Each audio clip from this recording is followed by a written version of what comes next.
If you're struggling to understand a child who's smart, capable, yet continually fails to meet their potential, or maybe you have a student with diagnosed or undiagnosed ADHD who knows what to do but struggles daily with things like starting an assignment, keeping materials organized, or melting down when plans change, you are seeing the frustrating gap between knowing and doing.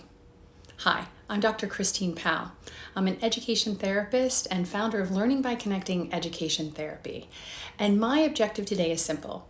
I want to share how to shift your approach from managing your child's behavior and executive functionings to coaching their brain to bridge this performance gap.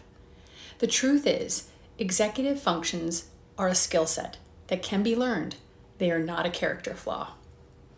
To understand this challenge, we have to start with the famous origin story of neuroscience, the story of Phineas Gage.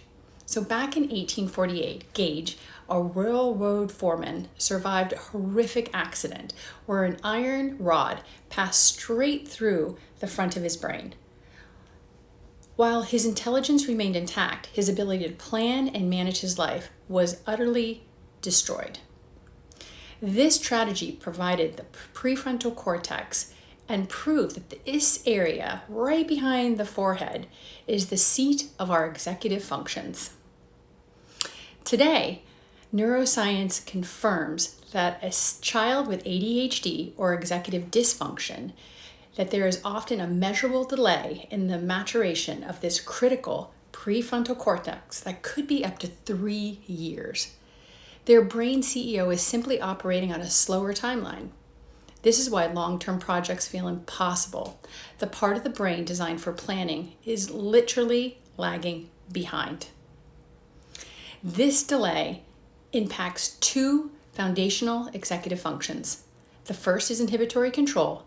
The second is working memory. Let's start with inhibitory control, also known as self-control, the ability to stop and think before acting or reacting. This is why a child may blurt out an answer in class or rush through a test. Let me give you an example of a child with positive self-control. Your child successfully pauses, takes a breath, and asks for a turn with a toy instead of just snatching it, or raises their hand to ask a question. The next is working memory, the mental scratch pad used to hold and manipulate information. Let me give you an example of prosocial behavior in this area. Remembering a 3-step direction. The teacher says first, open your book, second, read the paragraph on page 10, and third, answer questions 1 through 4. And students can hear this while simultaneously getting out the materials and completing the steps in the correct order. So let's talk about some essential strategies from being a coach and moving away from being a manager of executive functioning.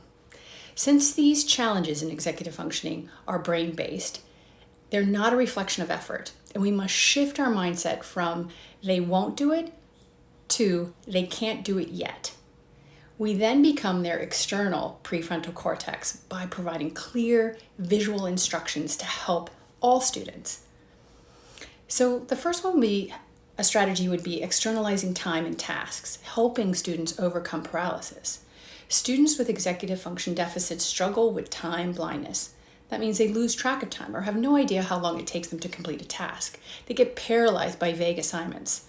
The solution is the use of visual structure to reduce that cognitive load. As an idea, we use task initiation, we provide chunking. The goal is to conquer where do I start by helping them break big assignments into smaller sequential steps. That's called chunking. Let me give you an idea of what that looks like in school. Instead of teachers telling students, write your book report, the teacher would give a sequenced checklist. Maybe the first would be write your thesis statement, the second would be outline your intro paragraph. At home, an example might look like instead of a parent just saying, go clean your room, the parent may break it down into chunks, saying the first, gather up all your dirty clothes and put them in the hamper. Number 2, clear your desk of your books. And 3, empty your trash. Let's talk about time management. Contextualizing it. We use visual tools to make time real and measurable for students that have executive functioning disorders. This helps them eliminate time blindness and manage their focusing. Let me give you an idea of what that looks like in school. A teacher can use a visual timer during schoolwork. Students are encouraged to estimate the time needed to complete maybe like a set of math questions or an essay, and then checking to see if their estimation was right. At home, a parent can use maybe a countdown clock for homework, an egg timer, setting it to about 20 minutes and then having them take a break. That's the Pomodoro effect. And then maybe guesstimating, playing a game, asking their children how long it would take them, do they guess, to finish the task. Let's also teach metacognition strategies, meaning helping children think about how they think. We can do this by using reflective questions after a task to build self-awareness and strengthen the brain's ability to adapt. For asking self-reflection questions, they might look like, what was the first sign you realized you were getting off track? Was it a distraction or possibly forgetting your goal of completing five math problems? We also need to acknowledge success. Which strategy did you use that worked best? Let's write it down, and that can be your go-to for next time. Also, co-regulation is really important, and it helps when we model that, whether we're a teacher or a parent. Emotional control is heavily impacted by executive functioning disorders. Creating a calm environment that allows chaos to subside is really important. And research shows that authoritative parenting, that means warmth and structured parenting, as well as teachers, positively correlates to strong emotional regulation. So let me give you a strategy. When your child is distressed, use a calm, low, slow voice and validate their feelings before addressing their behavior.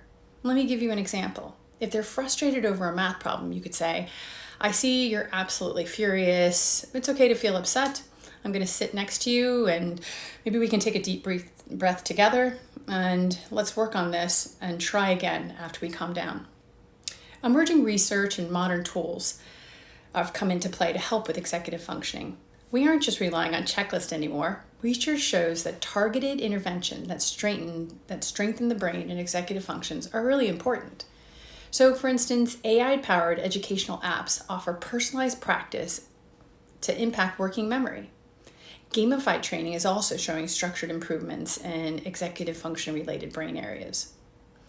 Another important thing to consider is physical activity. Structured activity like baseball or martial arts, which require constant inhibitory control, as well as cognitive flexibility, can lead to significant gains in attention for children with ADHD and executive dysfunction, as well as mindfulness-based cognitive therapies that also strengthens the stop and think moment.